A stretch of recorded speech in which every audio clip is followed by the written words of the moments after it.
You have recently created an update to your 1975 book, Animal Liberation.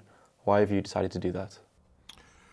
Animal Liberation was first published in 1975, and although I did revise it fully in 1990, since then I haven't really changed the main text. I've added a new preface or some material at the end. But if you opened up the chapter on experiments on animals, you would only find experiments from the 1980s and earlier. Similarly, if you looked at the chapter on factory farming, there was nothing about any developments from the 1990s onwards. So the book was really becoming an item of historical interest rather than of relevance to the way we're living and the way we're treating animals today. And I didn't want that. As I'm still around, as I'm still active and involved in the animal movement, I want it to be fully up to date. I want it to continue to have relevance well into the 21st century. And I also wanted to include some things that it was not possible to include earlier. So climate change, for example, is of enormous importance in ethical decisions about what we eat, and particularly with regard to meat. I wanted that to have a significant part of the book. I wanted to report on the progress that the animal movement has made, and that progress has been quite recent. The upsurge in plant-based eating is a recent phenomenon. And finally, I wanted to make it more global because in 1975, I stuck to essentially the industrialized Western nations, but China is now a huge producer of factory-farmed animals, the largest producer of pigs in the world by far, and a very big producer of chickens too. So if we really want to end factory farming, we have to talk about China and other Asian countries too, which are increasing their production of animals. One thing that always stood out to me in the 1975 version of Animal Liberation was that first chapter explaining the concept of speciesism. Have you made any changes to that, or has that remained the same? The basic moral position that I outline in the first chapter remains the same. My ethical views about speciesism have not changed. I still think that the principle of equal consideration of interests, or equal consideration of similar interests, to be more precise, is the fundamental principle that should guide our treatment of animals. But what I have added to the first chapter is a larger discussion of the evidence for animal capacity to suffer and the variety of feelings that they have, and also the variety of species that we now know are capable of suffering. So there's been a lot of scientific research on this, on animals, since the 1970s. And I think we can be much more confident now that fish are sentient beings capable of suffering than we were earlier. And the idea that somehow it was not scientific to attribute mental states to animals at all, the behaviorist movement in psychology in particular, is now completely obsolete. There aren't really scientists who take that view. So we get a lot more acceptance and understanding of the mental states of non-human animals. I think there's also been some surveys to kind of back up that with the idea that the public are kind of on board with animals having a capacity to suffer. Perhaps where the public are empirically wrong is that they think that the animals they're eating are coming from humane sources where animals are being looked after. I think it's true that the major misconception the public have is that they don't understand how the animals they are eating have been treated. But there is also some research that shows that they do downgrade their evaluation specifically of the animals that they're eating.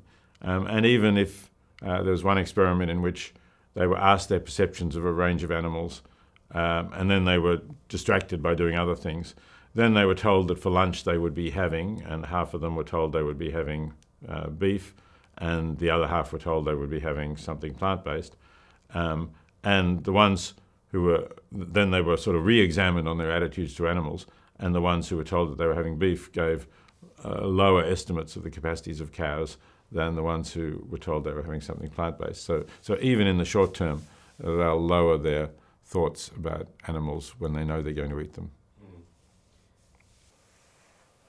I'm currently making a video about speciesism, and what I'm kind of discovering is that it seems to be a lot harder to define than I initially thought. How do you define speciesism? The basic form of speciesism, in my definition, is a prejudice or attitude of bias against beings who are not members of our species. So you could think of that as anthropocentric speciesism or human chauvinism. There is also clearly another form of speciesism which leads us to think that it would be horrific to treat dogs in a certain way, or cats or horses, whereas it's fine to treat cows or pigs in that way. And so we have this sort of outrage that in some parts of the world people eat dogs, but while we're outraged, we're eating pigs. And, you know, there's nothing really about pigs that suggests that somehow they're less capable of suffering or that they have lesser needs than dogs. So I see that as a form of speciesism based on our familiarity with the animals we have as companions around the home, and conversely, the lack of familiarity we have with the farmed animals. You've been talking about animal suffering for such a long time. I'm wondering, like, do you find it intellectually interesting, or is it just like, is it kind of frustrating? You're just banging your head against a wall, talking about the same thing over. How are you finding it? I'm finding it frustrating that we have not changed more quickly. I think we should, and that in fact in some parts of the world factory farming is growing, and there doesn't seem to be even the rather small degree of concern that there is in Western countries. If the entire world were like Europe, essentially, and the European Union and the United Kingdom, which have more awareness than they used to and have passed better laws, although certainly far from sufficient laws to protect animals, I would be more comfortable with the idea that we are all moving along a line in the right direction. But when I look at China and the vast scale of China and the fact that attitudes there are still lagging well behind Western attitudes, sort of paradoxically in a way, given that Buddhism had a greater influence in China than it did in the West, but it hasn't really affected attitudes to animals. So then I do sometimes feel some despair or depression at the idea that we still have such a long way to go. You haven't only talked about animals in your work, you've also talked about human issues. What do you think is the most urgent moral emergency of our time? Clearly, in terms of urgency, climate change is the moral emergency of our time. We are imperiling the future of the planet, of future generations of humans on this planet. We're going to have it much tougher, and of course, billions of non-human animals as well, some species will become extinct because they won't be able to adapt or move to climate change. And this is particularly urgent because the scientists tell us, and I think they're being somewhat cautious here, that we have at most 20 years to get to net zero emissions before climate change just spirals completely out of control, if it's not already out of control.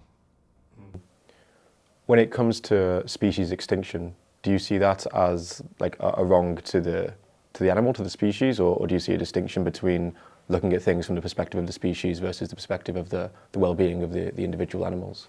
There is certainly a distinction between looking at species and looking at individual animals. Individual animals are conscious and capable of suffering. Species are not. So from one perspective, if you have two quite similar animals, let's say in the United States, the whooping crane is an endangered species of crane, and there are other very similar cranes that perhaps many people would not be able to tell apart that are not endangered. Well, if you wipe out a few hundred of the endangered species, they don't suffer any more than if you wiped out a few hundred of the common species. What we lose is the species and the biodiversity. And I see that as problematic for the stability of ecosystems, perhaps, but when species have really been severely reduced, then their impact on the ecosystems is slight anyway. I see it as a loss for future generations who will never be able to witness those species, so that matters. But I suppose I'm more focused on suffering than I am on species preservation. How concerned are you with AI? I am concerned about AI. I think you have to be concerned about AI in a variety of ways. You can be concerned at the simple level about will it cause large-scale unemployment, or will it give rise to greater productivity, and there'll be different jobs, and it will eliminate some of the dull, boring jobs, but give us more opportunities to do more stimulating and fulfilling ones. That's one aspect of it. How is it going to treat animals is another issue, and that's something that has largely been ignored, the fact that AI is already having an impact on animals because it's being used in factory farming. But of course, the issue that most people are concerned about is whether AI will become super intelligent, more intelligent than we are, and therefore will dominate us as we are now dominating other species. And there is a real concern about that, no doubt, that it could, either by design or through accident, do things that are very harmful to human interests. So there's a genuine concern about aligning AI with our own values. And I'm glad that there are people who are working on that. I don't think it's the number one dominant issue, but I think it's important that people should be working on it. What are your hopes for the future? I still have hopes of a future in which technology will solve our problems of supplying our basic needs, and therefore everybody will have sufficient. Nobody will be below a minimum decent level of well-being, and we will extend that to non-human animals as well. So I think the future can be much better than the past, but that is certainly not guaranteed. And if you were to allow yourself to be a bit more optimistic, perhaps unrealistically so, what would your hopes be for the future? Well, if I really were to allow optimism free rein, then there will be a future in which technology has enabled us not only to avoid inflicting suffering on animals and other humans on this planet, but also to colonize other planets throughout the galaxy. And we can envisage a future in which there are not billions, but trillions, quadrillions, quintillions, whatever you like, of humans living rich and flourishing lives on other planets. Again, also solving all of their needs. So the future could be wonderful, but who knows whether we'll get there. Some people, when thinking about the future, some futurists in particular, might imagine super intelligent AIs and nanorobots and such things, and think that this can be used to improve wild animal welfare and try and tackle the suffering that wild animals experience in nature. Is this something that you think about, this kind of idea of using technology to make an impact on wild animal suffering? I'm concerned about wild animal suffering.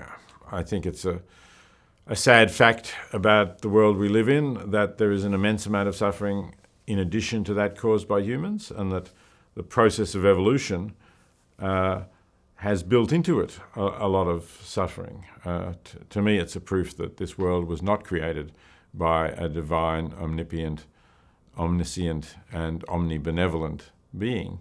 And so we can imagine a world in which we have the confidence and knowledge to rectify that and to somehow preserve the wonderful diversity that we have on this planet while eliminating that suffering. It's not easy to see exactly how that would happen, but yes, there could be easily be things beyond our imagination that made the world better for wild animals too. It seems that if we're primarily concerned with suffering, all of a sudden perhaps the suffering in nature and wild animals becomes in theory, the most important and pressing issue in the world. Would you agree with that? The suffering of wild animals in nature could become the most important and pressing issue in the world if, firstly, we eliminate the suffering that we humans are inflicting on animals, and secondly, we find a way of reducing or eliminating the suffering of wild animals while still preserving the values that exist in nature that for many people are important. I don't think we will abandon the idea that the preservation of ecosystems is important and biodiversity, or that we want to stop the suffering of wild animals by getting rid of wild animals. So I think that would cause problems. But maybe we can somehow find tractable the problem of wild animal suffering without doing that. I really don't know. When you talk of prioritizing the suffering that humans are inflicting to animals before tackling the problem of wild animal suffering, do you mean from a pragmatic sense? Because it seems to me that if you just compare the scales, the scale of wild animal suffering is clearly much bigger than farmed animal suffering. Not to say that farmed animal suffering isn't significant, it's incredibly significant, of course. I do really mean in a pragmatic sense that it's going to be much easier to stop the suffering we inflict on non-human animals than the suffering of wild animals. Yep, got it. Are you concerned at all with digital mines and the potential suffering of digital mines in the future? I am concerned about the potential suffering of digital mines in the future, but I also think that we're putting too much emphasis on this now in 2023 when there are no digital mines, and yet there are trillions of non-human biological mines, and we are doing nothing about refraining from inflicting suffering on them. So it seems to me a strange priority to have lots of attention for the possibility that we could create digital mines and harm them and neglect their interests and violate their rights, without also saying, yes, but we're doing this right now on a very large number of biological mines.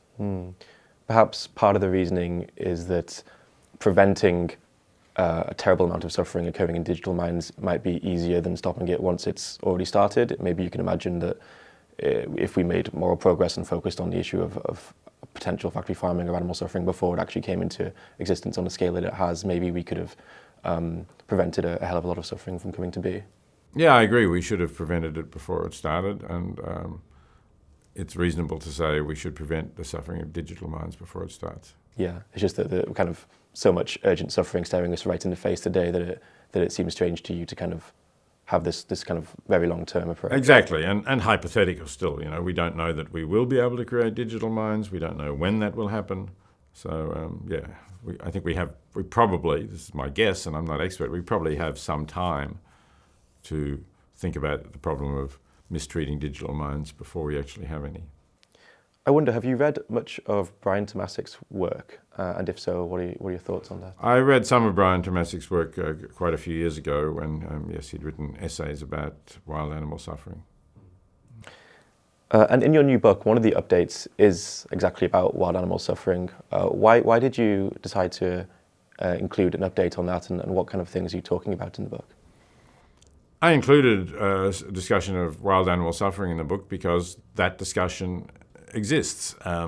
It started a decade or two ago, well after I wrote Animal Liberation, but it's there, and to ignore it would have been to imply that it doesn't matter, that this is not an important issue. I certainly didn't want to imply that. I do think it's an important issue. At the same time, I think, again, for pragmatic reasons, it's less of a priority than what we are doing to animals. Would you say that, you talk a lot about speciesism. Would you say that the implications of rejecting speciesism therefore goes much further than most, even vegans, imagine? Because, for example, we all agree that, in theory, we should help human beings who are suffering from natural diseases like malaria. It seems that if we're not going to be speciesist, then when it's a non-human animal who's also suffering from a natural disease or parasites, then we surely have an obligation to help them too. So is it speciesist to have an attitude where we ignore the suffering of wild animals? It is speciesist to have an attitude where we ignore the suffering of wild animals.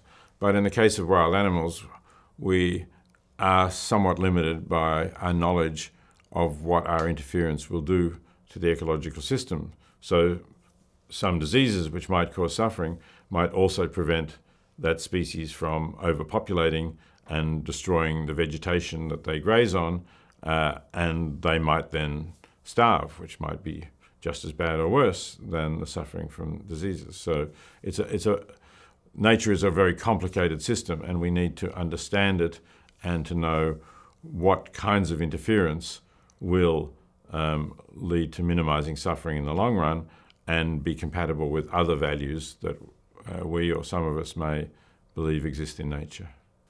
Farmed animal suffering in comparison seems like a no-brainer, a very simple thing to fix. Exactly, that's right. Well, I'm far from the only one who is feeling thankful to you for the contributions you've made in terms of animal suffering throughout your career, and I'm sure the number of people who are thankful to you is going to continue to expand like the moral circle in the future. So yeah, I just want to take this moment to thank you for everything you've done for animals. Thanks very much, Jack, and thanks for the work you're doing in making better known the way we treat animals wherever they might be.